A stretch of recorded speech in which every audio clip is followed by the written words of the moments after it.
Well, welcome. We'll get started. Thank you so much for joining us all. My name is Mark Waller. I am a managing partner with CPA firm Morem Waller CPAs. We work in the cannabis industry across the country, and we are also members of the Parabola Center, who we are pleased to have as panelists for our monthly webinar here today. Want to introduce Shaleen Title and Laury Lucien from Parabola Center. They are going to talk about the topic of how to influence cannabis reform and why it matters. And we also have from GreenState, Rachelle Gordon, who is going to be moderating the panel.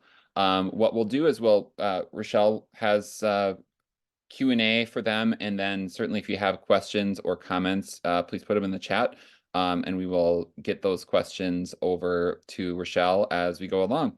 So thank you so much, and take it away, Rachelle. Awesome. Thanks so much, Mark. Thanks so much for inviting me and for hosting this webinar. I think it's going to be really impactful. Just to introduce myself again really briefly, my name is Rachelle Gordon. I'm the editor of GreenState.com, which is a cannabis lifestyle and news publication. We're nationwide and around the world. I've been working in cannabis for the last decade as a journalist and copywriter at the helm at GreenState for the last year. Really excited to be here and hosting this conversation. I do want to let the panelists introduce themselves briefly. So Shaleen, let's start with you.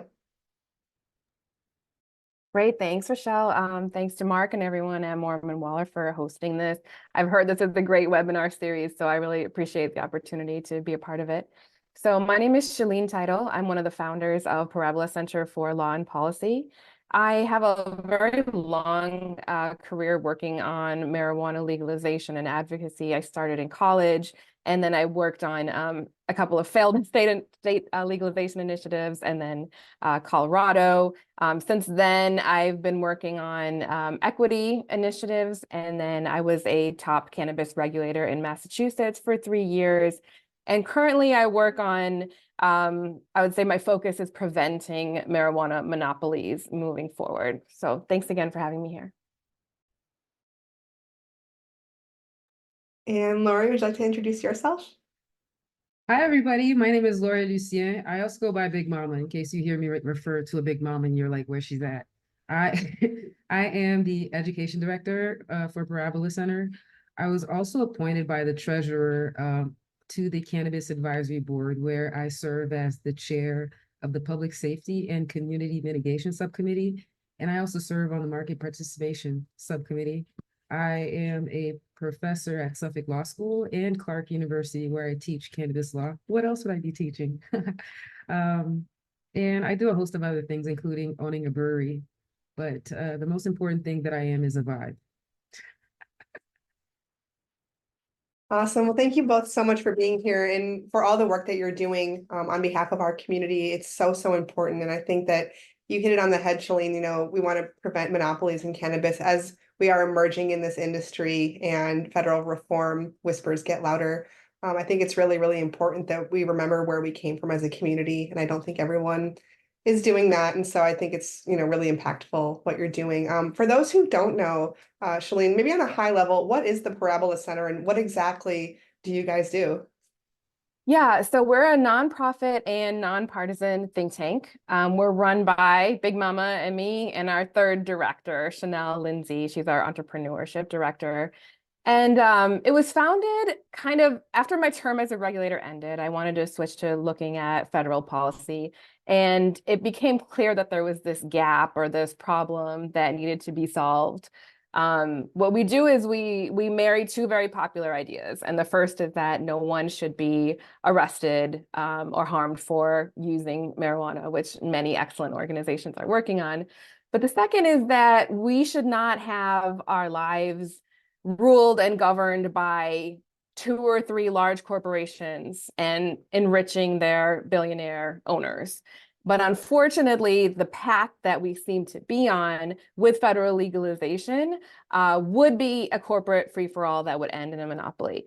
And so what we do as an education and training nonprofit is that we provide the resources and the education so that people can understand and be aware of this problem, and then we create the solutions. So far, the solutions have focused on model bills and training that are really focused on how legalization can be done in a way where we put racial and economic equity ahead of corporate profits, and also make sure that there are sensible guardrails and limitations in place so that we can encourage businesses, small businesses, to be created and thrive and grow, and that there's open and fair competition and consumer choice, and we're not creating this situation where everything is controlled by one or two companies. Definitely. Now, excuse me, I'm a little under the weather, so pardon me if my voice is crackly. So you mentioned education. So I'm curious, like, Laury, when it comes to the education side, is that for operators, consumers, regulators, all of the above? Like, what type of education are we talking about? And what's the impact there? Oh, I think you're on mute. Just kidding. It's all the above, but how the information is applied obviously will vary based on where you are. So an example would be we have a federal crash course that we've done previously that we're going to do again this year in July. And in this crash course, our objective is to educate everyone in the room from operators to policymakers on what federal legalization could look like, from the pros and the cons and what we have to watch out for. So this information that we provide is important for folks on various levels of from operation to regulation. You mentioned the federal policy crash course. Can you explain a little bit more about what that is and how people can get involved in that? What is that? Oh, absolutely. It's our annual crash course. I guess it's annual now because we're doing it for the second year in a row, where we bring folks from all over the country together, experts from various aspects of the industry, to come talk about what the impact of legalization could look like based on what we've seen so far. So an example, last year we had folks talking about the importance of the trademark and intellectual property. We also had folks talking about what it's like to operate in a place like DC where you don't really have a voice in federal government. We had folks talking, we just touched various aspects of the industry, from operation to what kind of policies we'd want to see enacted, because I guess we'll get into this as this talk proceeds, but just because it's legal federally does not mean that it's the best method for legalization is going to produce an industry that's fair and equitable. So that's one of the main points of the federal crash course. It's to ensure that folks are on the same page about what an equitable and fair cannabis industry would look like if we do legalize federally. When we've legalized federally, positive thinking here. Yes, I love that, when we legalize. So, but in the meantime, all the talk lately has been about rescheduling, which is not actually legalization. It's just moving cannabis from a less restrictive schedule. And ever since the Health and Human Services Department recommended Schedule 3, the DEA has been conducting their own review. We don't actually know how that's going to shake out. But let's say rescheduling were to be accepted, we move to Schedule 3. Shaleen, what would that actually look like? What would the impact be, especially in the immediate term? Yeah, well, let me say first that we don't know for sure that this is going to happen, but that it does seem likely. So there's two ways that marijuana can be rescheduled. One is by an act of Congress, and one is by this administrative process. And it has happened many times. So the last time was under the Obama administration, nothing changed. But what's different about this time is that it was the first time the review was directly ordered by the president. It was the first time, I think, that we've seen signs that there is a political angle to this, the fact that it's being done right before an election, the fact that it hasn't even happened yet, and it's already kind of being touted in the campaign materials. And then, of course, this is the first time that HHS has made this recommendation for it to be moved. So what does it mean in the immediate term or even the long term? No one has any idea. This is completely unprecedented. What we know for sure, and this is the part that I want to start with because I think this is the part that there are the most misconceptions around, and that gets glossed over, is that rescheduling will not bring existing state programs for either medical or adult use programs into compliance with federal law. So businesses will still be breaking the law, patients will still be breaking the law, and consumers over 21. And the reason for that is, even if it's rescheduled, it will not be considered legal until the product, every individual product being used, is approved by the FDA. And that is a process that takes millions of dollars, 5 to 10 years perhaps. And marijuana itself as a substance is not FDA approved. So that would have to change, and the manufacturers and distributors would have to get DEA approval. And so you can imagine how much would need to change before anything happening at the state level would be legal. So in terms of what's going to happen immediately, most people say not much. We're probably not going to see enforcement in the immediate term by the FDA or the DEA or by the federal government in general. There is most likely going to be a change that has to do with taxes. So if you're not aware, the reason this would change is because state legal cannabis businesses are not able to take standard business deductions under 280E. That only applies to the drugs that are in Schedule 1 and Schedule 2. So if it's in Schedule 3, theoretically, and I really stress theoretically, and that's the reason that I'm going to turn this over to Mark to explain on practical terms what this means. Theoretically, 280E would no longer apply. You would no longer have that issue. You would be able to take standard business deductions, and theoretically, this would be a tax windfall for cannabis companies of all sizes and in all states. But let me pause there. Yeah, thanks, Shaleen. Yeah, so you're right that in theory, rescheduling would do away with Section 280E, but like all the reasons that you just stated, Shaleen, it's not likely to be overnight that 280E would go away. We're most likely going to need to see some tax court cases go through, which can take many years. There most likely will be some lawsuits. It's already, although 280E is fairly cut and dried, there's still so much gray area with tax law that it's hard to say if cannabis gets rescheduled on 420, as the rumor has said, which I doubt that that's going to happen. Even if somebody said tomorrow that it is now rescheduled, it's not likely that any business that is handling cannabis, marijuana right now is going to be able to safely say, yes, 280E has gone away. There's going to be a lot of developments that we will need to monitor.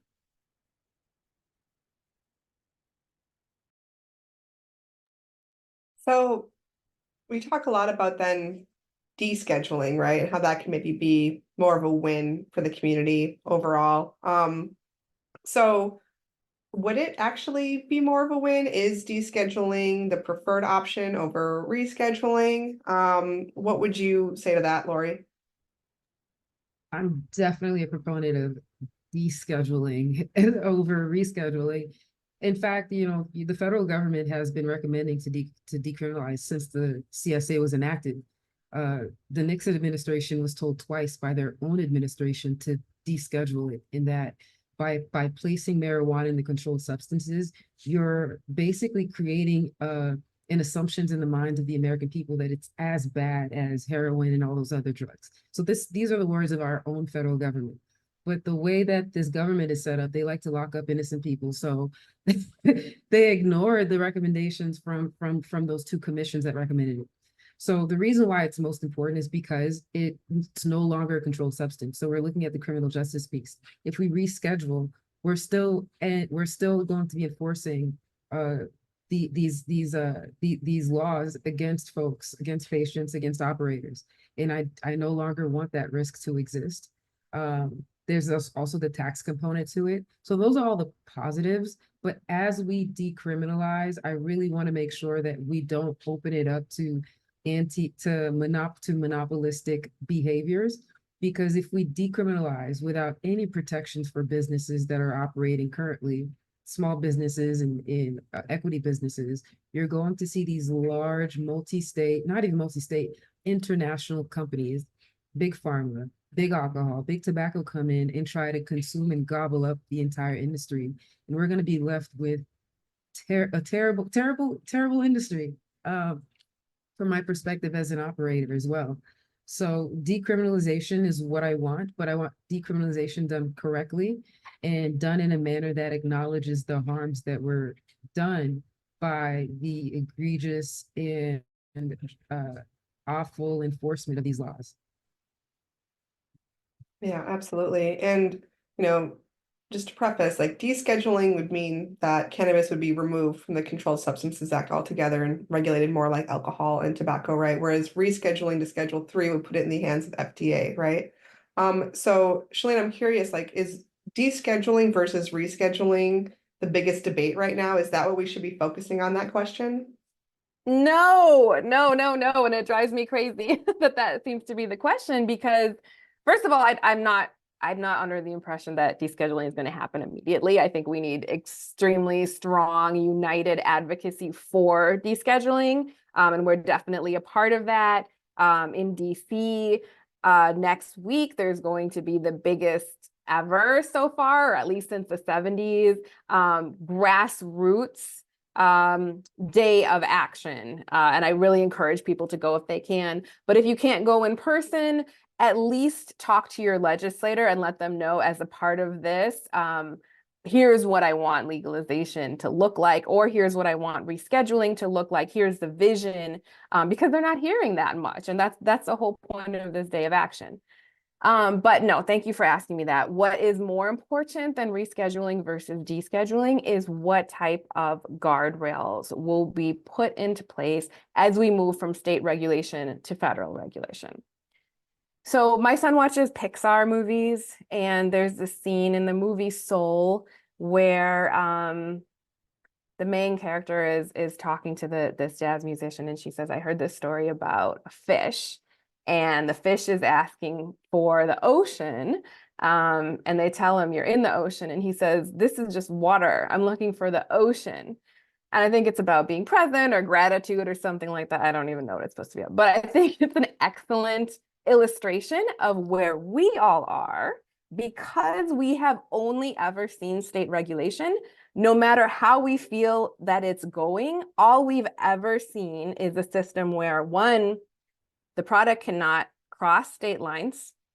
Two, we do not have mega corporations involved in the industry yet because it's federally illegal. So Amazon is lobbying, Uber is lobbying, Philip Morris is lobbying, but none of them are in the industry in the United States. And then finally, we don't have a situation yet where there are retail giants and technology platforms such as Uber Eats, Grubhub, Amazon, kind of controlling what people are ordering, which is a huge problem in other industries because it takes money away from small businesses and it controls what consumers see and the choices that they make. And so because we don't have any of those three things, we're all in the water, not knowing where the ocean is because we don't know what it's going to look like once federal legalization happens. All of those three things will change immediately by default. And so what we've become accustomed to seeing when it comes to equity and small business and farmer and worker incentives that are all put in place at the state level, they're all working a certain way, but in an environment where everybody's buying in state. There's anti-monopoly protections, and Amazon and Philip Morris have not come in yet. So I say all that to say the biggest question is, how will we make this transition and not only maintain the progress that we've made at the state level, but in fact, proactively get the results that we want, which are to protect consumers, patients, and workers, and to make room for small businesses. And so that's what Parabola Center does. So if you're interested, you definitely want to come in July to our in-person crash course. It'll be in Providence, Rhode Island, July 13th and 14th. And that's where we can kind of talk through all of the different tools that we have to put this regulation in place. But I think the very first question is to just ask, what guardrails will there be? Because otherwise, if we're saying rescheduling versus descheduling, the question is just, are we going to give a monopoly to big pharma or to big tobacco and alcohol? Definitely. So in that vein, then, talking about those guardrails and what we should know, Laury, for small businesses, what are some of the most important things they should know right now about federal reform or lack thereof and what's coming down the pipe? I think that it's a lot of the things that Shaleen was talking about is the fact that if they don't make their voices heard throughout this process, there is a large possibility that there will be no guardrails set in place. And we want to make sure that the first individuals who can participate in interstate commerce, for example, are those smaller businesses and those who've actually been impacted by the enforcement of these cannabis laws. So I think that it would be naive of them to just sit back and say, oh my God, legalization is coming, it's going to be amazing, without them understanding that without the government actually putting in some real protections, they're not going to be able to compete against Amazon. They're not going to be able to compete against big tobacco or, so I think that's what these smaller businesses need to be. I've met many small businesses who tell me repeatedly they do not want to get political. And I'm like, this is definitely the wrong industry for you to be in, because we're still fighting for legalization. And you don't have the privilege to not be political if you want to have any kind of longevity in the industry. So how can operators and ancillary business owners in cannabis have their voices heard now? How can they make sure that those guardrails are in place? What can they do to advocate for themselves and other craft operators as we kind of move toward that?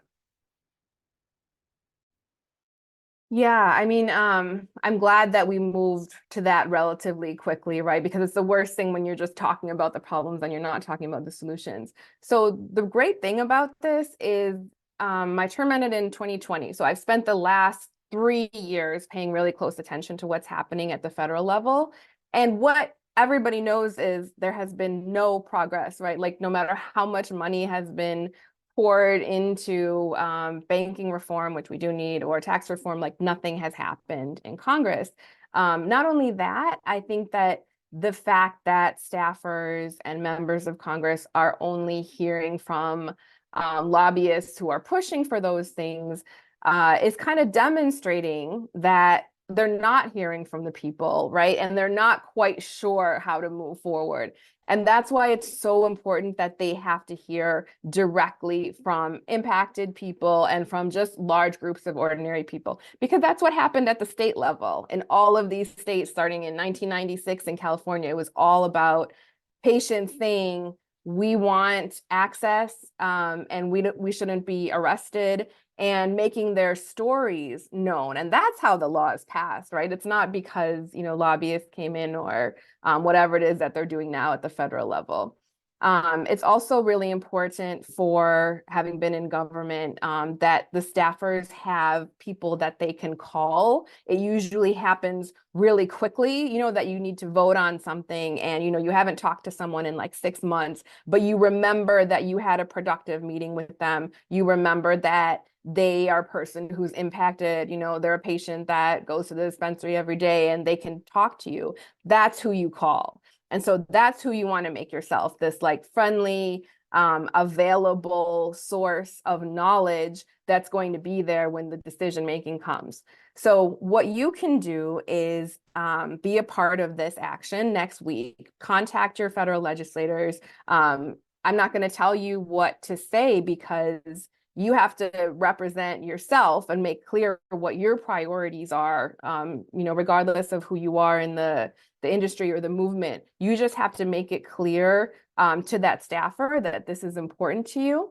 And you can use Parabola Center's resources if you feel like you need some backup to explain why you think monopolies are a problem or what the solutions are.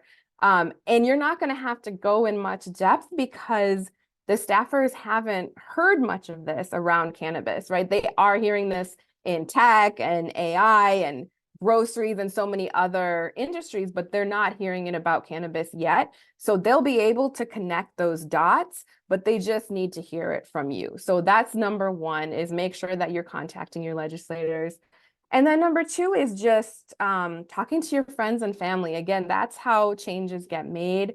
And we have research that we have survey research we'll be releasing this year that shows that most people are not, in fact, polarized on this. We're usually led to believe that we're polarized on everything. But not only do the vast majority of people want legalization, but they agree how it should be done. They don't want to see people arrested. They want to see records expunged, and they don't want to see the industry dominated and taken over by those pharma, tobacco, and alcohol companies. They also don't trust the federal government, actually, most people. So that goes to show there's a lot of trust that needs to be built and earned. But that research I think is really important because, again, the staffers and the members of Congress are hearing from lobbyists about a certain type of legalization that most people want, or they're hearing from prohibitionists. They're not hearing from that 80% in the middle that kind of wants the same thing.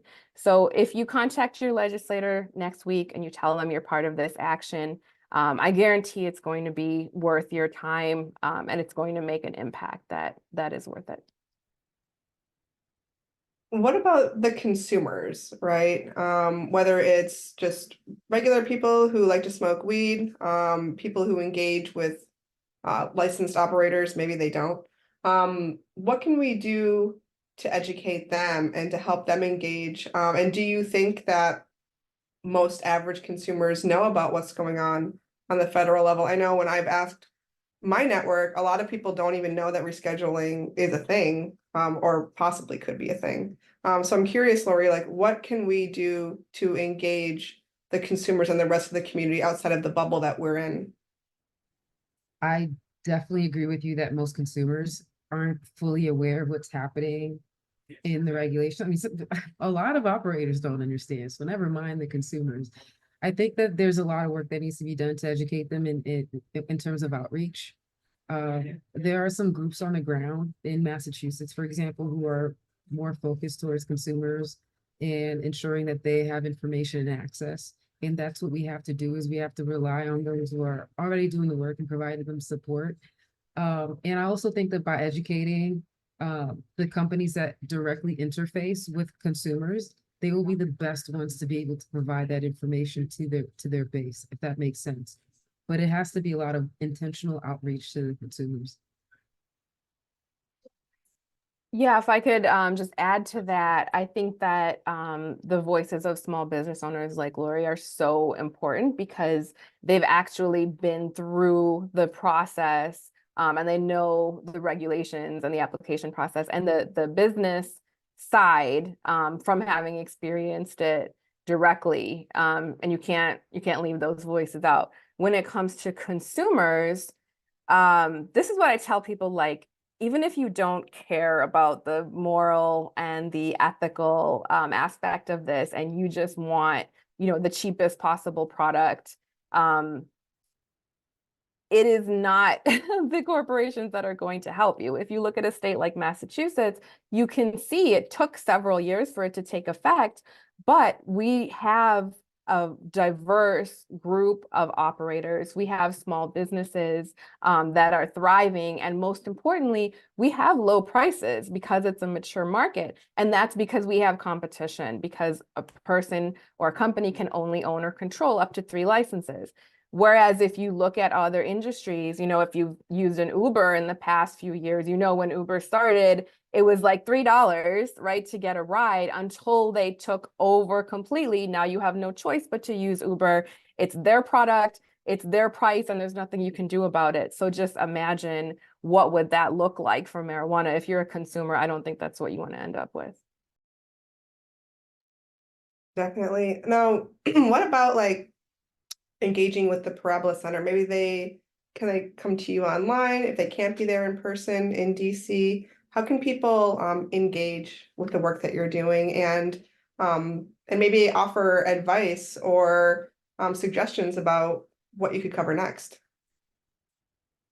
Sure, I'll take that first and then I'll hand it to Laury as our education director. The best way to get in touch with us is, of course, to follow us online. We're on Twitter, Instagram, LinkedIn. We'll be releasing the survey research soon. And then we also have an ongoing project where we're releasing video interviews from drug policy experts from around the world. And the thing that I love about it is that these folks have already, a lot of them are from Europe, they've already studied this and either built or created models that are the alternative models to the one that we're heading towards in the US. So for example, social clubs in Spain, and the European model is basically nonprofit social clubs, home grow, and social sharing. And so we have a lot of details on that folks can get more involved in. Come to our event in July. And then we have some opportunities for interns or for people who want to become more involved. And we'll generally be taking that from the crash course. Oh, and we have a Patreon as well. That's patreon.com/Parabola Center. We don't take large funding, so it all comes from either small businesses or from our Patreon donors, and you can find, early access to our work, and just sort of like brainstorming with us through there. And for those who may not have seen, what's going on in DC and what's this day of action that's happening? Can you guys just like on a high level maybe preview that? I can talk about that a little bit. I'll be heading down to DC, and what's happening is we have activists and advocates from all over the country going to DC to talk to the policymakers, to talk to members of Congress, to let them know our perspectives on decriminalization and what we want to see happening, and to also get the Biden administration to keep their promise. They ran on these promises that they would on federal legalization. They made all these promises, and we want to make sure that the step that they took to pardon the federal crimes for which no one was really eligible for the pardon is not the only step that they are taking towards legalization, that real action is being taken. So folks are coming from all over the country. There's also going to be a day of education on Wednesday where people can come in and learn how to actually communicate with your legislators in an effective manner. So it's going to be an excellent time there for folks to come in and actually do work that will lead to greater change. At least let the federal government know that there's a lot of people from all over the country where we have our eyes on this particular topic, and hopefully they'll be accountable. Awesome, thank you for that. I'm gonna go to some of the questions in the chat now. Laura sent over some of the questions. I know there's been a few. Oh, the home grower. Yeah, I'm interested in that as a home grower myself. What role does home grower education and advocacy play in your mission? The best way to discourage corporate cannabis is to grow our own. I would agree with that. But yeah, how are you involving home grow or like the legacy community in what you're doing? Yeah, I can take that first. So I think that it's actually a bright line for us, and we encourage that for other folks as well. If there is a bill that doesn't include home grow rights, we simply will not endorse it. It's a deal breaker for us. I know in our state, but in many other states as well, home grow has definitely played a role, I think, in preventing monopolies and corporate dominance because it provides that alternative. It's also, I think, a matter of respect for the consumer to allow them to grow at home. I do have a paper. It's called Bigger is Not Better: How to Prevent Cannabis Monopolies. that I wrote with the Ohio State University School of Law's Drug Enforcement and Policy Center. It was actually like the #2 paper on antitrust like in the world that year, and nobody reads my other papers. So like I love to let people know about that one because people were so interested in like what are these 5 or 6 things that need to be in a law in order to minimize the risk of a monopoly. And I put home grow as #1 because if you don't include that, you're really disrespecting your consumers and you're just setting people up for a situation where you won't have any other alternative. And then I want to let Laury weigh in on this, but I also think that it's important for culture, for preserving the culture, to really respect home growers and to make sure that they're able to openly share their craft and to be able to, make it part of their living. I completely agree. I think that it's a travesty to have any form of regulation without homegrown. It doesn't make any sense. I'm also in the beer industry. My cousin and I, he started by home brewing. That's not an issue at all. And so it just seems as if you are moving forward with legalization, for example, like in New Jersey, where there is no home grow, you're basically letting the consumers know that we only want these big multi-state large organizations that can afford to operate early on to have access to cannabis and no one else. It doesn't make any sense. So all for home grow, but even with home grow, we have to ensure that there are still barriers and guardrails in place to prevent monopolization, because every consumer is not going to be growing their own product. Even though we want to make sure they have access to the knowledge on how to do it, the reality is the vast majority of people are going to end up going to these dispensaries and retailers. We want to make sure that they're reflective of inequitable industry. So it's both. There's another question here about regulation. Why do you think regulation is going to work, with air quotes? It hasn't worked in food manufacturing. Why regulate a plant? It's blocked out small mom and pops. It keeps criminalizing people. Can you speak on that? Like the argument against regulation, and the argument for it. Can you kind of break that down a little bit? I love that question. It's such a good question. I think it's kind of the most important question. I could really talk for an hour on it, but let me try and like boil it down to the key thing. So I think that we have been so traumatized by the drug war and prohibition that we are primed to resist any form of government regulation. And I think that's actually quite rational. So I understand it, but it's also not going to lead to the best result. So there is a graph that's a parabola, and it is old. It's from before I was born, and it's a graph of the harms that can come from drug use and drug regulation. And on one side of it are the harms of prohibition. So it's a graph of harms. And when you look at the prohibition side, it's all the way up to like basically infinity, because it's incarceration, arrest, unregulated sales, everything that we know that's related to prohibition. However, it's a parabola because on the other side, the harms go all the way up again. And what that is are the harms of a corporate free-for-all. And again, this was done in like 1982, before we had seen any sort of drug go from illegal to legal in this manner.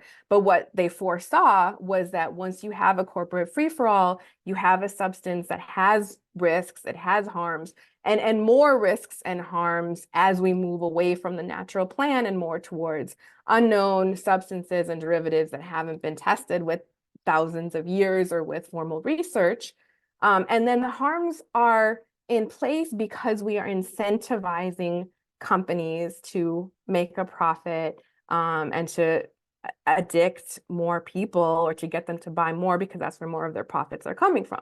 And so what you want is the bottom of that parabola, which is sensible, effective regulation. And these are the tools that we are already familiar with. And to the person's point who asked this question, they have not worked oftentimes, right? And all you need to do is look at pharma and alcohol and tobacco to understand how they have not worked. So then my question is, why would we do the same thing? Why are we passing and pushing bills that essentially make the marijuana industry look exactly like those industries. And the greatest thing is, if we actually do this from the start, which hasn't been done before, we will be doing something different than trying to go back and unravel these monopolies that have already been created, which is near impossible, right? Which is what they're trying to do with big tech right now. And it's certainly an effort that's worth doing, but it would be so much easier if we just didn't create the monopolies in the first place. And as far as like, are there regulations that work to prevent monopolies? Like, of course there are. The vast majority of American history has had a really strong movement actually for workers' rights, for small businesses. And it's only in the past 30 or 40 years that we've seen this shift. So is it worth it? Yes, but we have to understand that even though our whole lives have been about government harm and trauma from the war on drugs, that we can't just shift over and hand all of that control to corporations without any form of regulation, or we'll just end up in the opposite and just as bad situation. Someone asked, how can we view the harms chart from Parabola? Can we maybe drop a link in the chat, or how can people see that?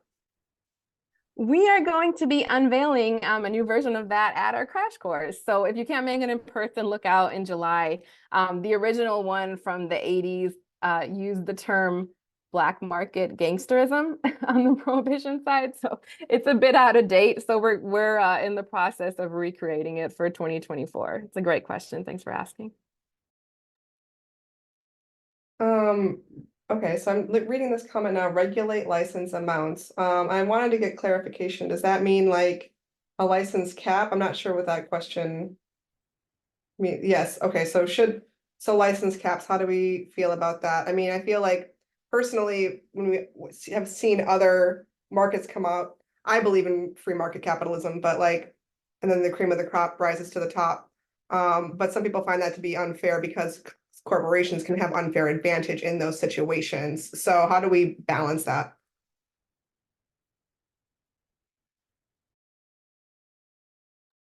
I mean, I can take it is definitely a balance. But in Massachusetts, for example, we have the 3 license cap per category. So you can have 3 licenses in each category. Despite having this license cap, we still see these big corporations trying to circumvent it by allowing inequity, for example, an equity applicant to be the face of their business while through contracts, they're actually dominating and controlling the vast majority of the business. And despite the fact that we still have this 3 license limit, what I like about it is it prevents the immediate monopolization of the industry. It allows folks an opportunity to get started. I'm on phone calls all the time with they're called the Massachusetts Cannabis Equity Group. So the equity owners in Massachusetts gets together on a weekly basis to discuss the industry. And it's a very tough industry. And what they're saying is, we haven't even been able to get to our 3 licenses as equity businesses because of the barriers to entry from funding being the most oppressive one. So why? Because there are people trying to expand the cap. Why would we expand the cap where we can't even have our 3 to allow those larger corporations to consume more of the market? So from the inception, I think the caps are important to allow those who are less financed, who have less resources, to have an ability to have a fighting chance in the industry. Otherwise, you have the Curaleafs and the True Leaves of the world taking over the entire industry. And that's what I've seen from the cap in Massachusetts.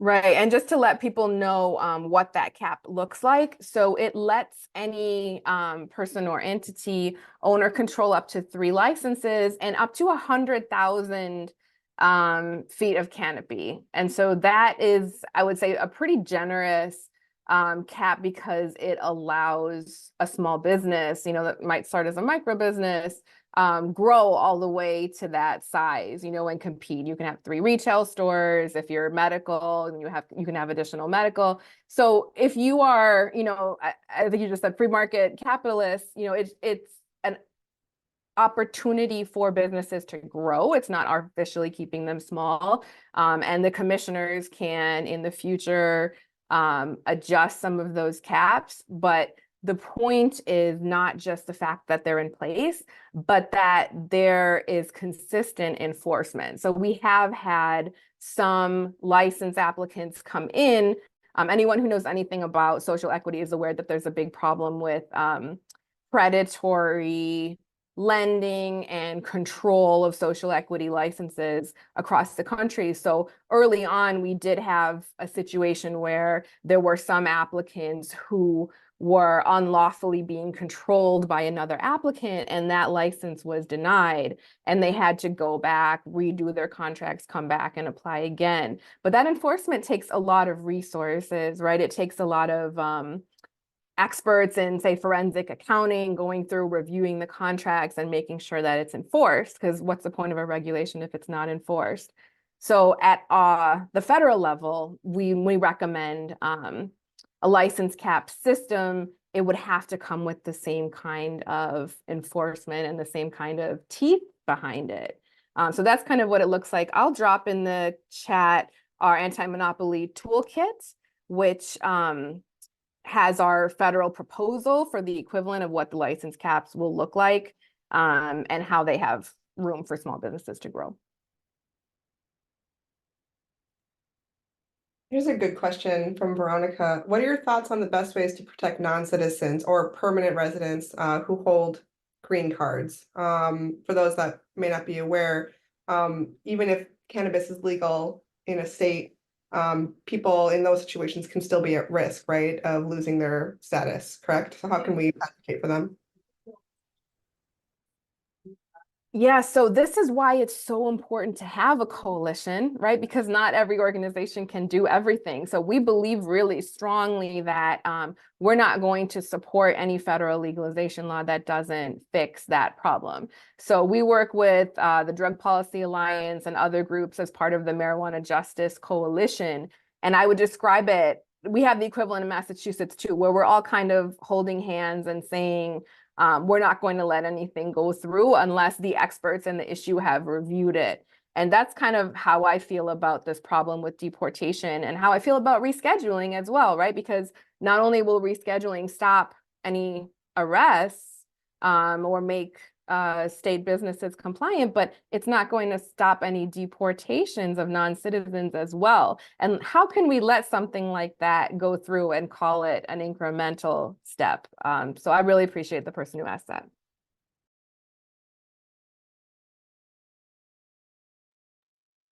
Awesome. Did you have anything that you wanted to add on that, Laury?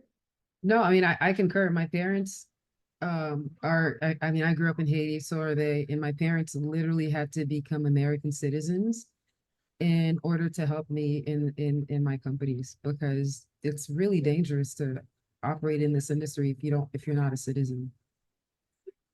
Yeah, I don't think that people are fully aware of that risk. So I appreciate that question.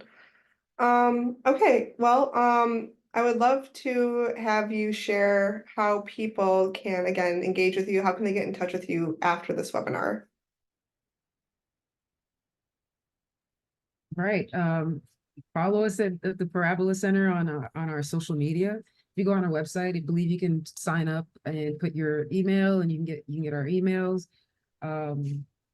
If you're a company, you can join our Parabola partners and become a Parabola partner, which will give you access to our Discord and certain other resources that we have. But there are multiple ways. But I think the easiest way to get in touch with us is through social media or getting on our website.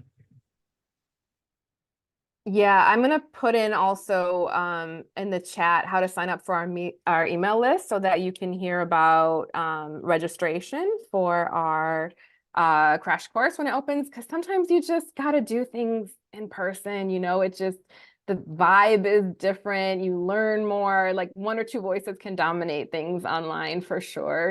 So it's really nice when you're just all in the same place. I think that the crash course is going to not only teach people about these issues, but also provide an opportunity for anyone who wants to be a leader in this movement. I can say, as someone who started 20 years ago, people who started with just the desire to have an impact are now, leading organizations, leading states, their regulators, they're, the top of their fields as CPAs or whatever it may be. But so much of it just starts from being in person with a small group, having trusted people that you can call on. And it's really hard to find those opportunities, or it's getting harder, to find that connection now. So if you feel called, if this is resonating with you, please do what you can to come to the crash course. It's all nonprofit. It's going to be free for everyone who attends. And I think it's a pretty rare opportunity in this space. Awesome. Well, thank you so much for sharing your wisdom today. Thank you to Morem Waller for hosting the webinar, and to Mark and to Laura for running all the back end of things and for bringing us all together. It's been a real pleasure chatting with you both. And thanks to everyone who attended too. We hope that you found it valuable. Don't forget to get involved. Your voice needs to be heard. Thank you so much, everybody. Have a great rest of your day. Thank you. You too. Peace.